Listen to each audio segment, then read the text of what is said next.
Starmer is now widely held in Britain to be screwing the entire country. That's what concerns me. And he is in an improper relationship with the gay Bangladeshi billionaire Lord Ali. That improper relationship is a financial one. Keir Starmer has accepted utterly inappropriate gifts and financial support from Lord Ali in the first instance without declaring it. This is a matter... It was the wrong thing to do, you plonker. And then he goes, it didn't cost the taxpayer a penny. Well, that's all right then. I mean, who on earth thinks it's okay to take money from a lord who's loaded in order to put your child in an apartment that he owns so that he can study peacefully? What influence does Lord Ali have on this government? I keep asking the question, I keep getting no answers. Let's talk to Dave. He's got a view. A storm is brewing in British politics, not from elections or legislation, but from a speech that rattled the corridors of power. George Galloway has leveled sharp accusations against Prime Minister Keir Starmer, claiming secretive financial ties to billionaire Lord Wad Ali. This isn't about a routine donation. Galloway points to lavish gifts, undisclosed perks, and backroom political favors quietly exchanged away from public scrutiny. The tension has only grown with Downing Street's chilling silence, offering no clarifications or denials, leaving a heavy shadow of doubt over the government and fueling public speculation about what truths may be deliberately kept from view. Keir Starmer, this is for Gaza. You have paid and you will pay a high price for the role that you have played in enabling, encouraging, and covering for the catastrophe presently going on in occupied Palestine in the Gaza Strip. Lord Ali is emerging as far more than a simple donor. He's a media strategist, policy influencer, and according to mounting reports, a hidden architect behind Labour's messaging, steering think tanks, digital networks, and grassroots channels that shape public perception. George Galloway sounded the alarm. If Starmer is tethered to Ali, Britain's democracy could be manipulated by a power no voter chose. Starmer's reputation for integrity and transparency now risks looking like a carefully managed facade, polished and funded by elite interests. The allegations didn't fade. They ignited social media, pushed journalists to dig deeper, and forced mainstream outlets to demand answers, turning whispers of shadowy influence into a national reckoning over what may be happening behind closed doors.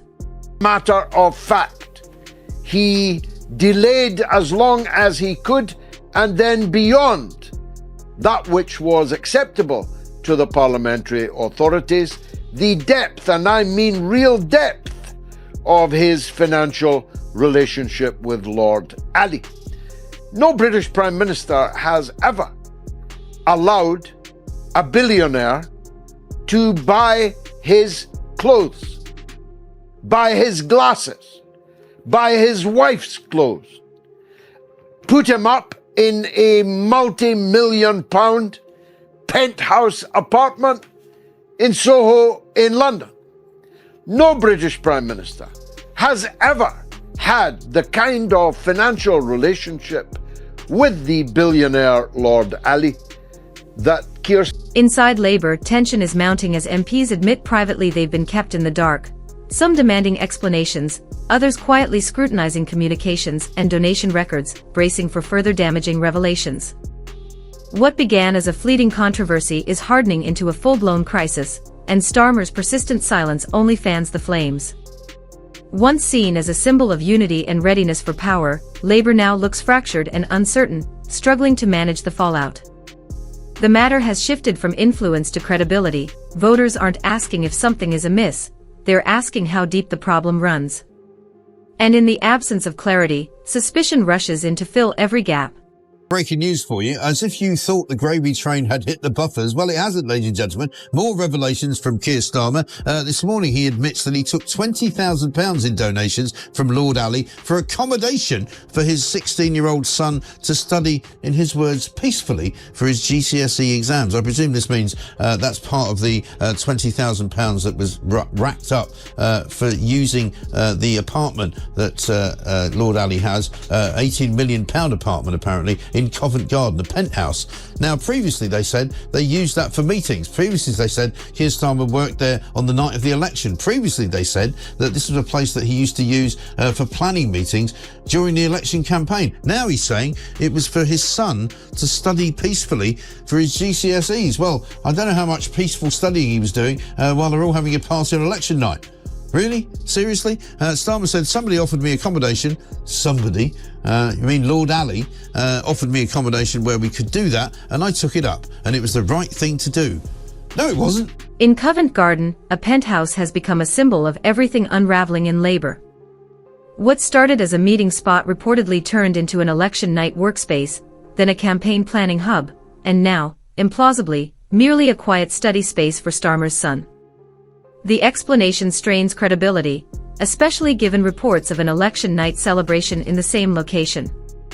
Starmer claims he simply accepted accommodation he was offered, but that offer came from Lord Wad Ali.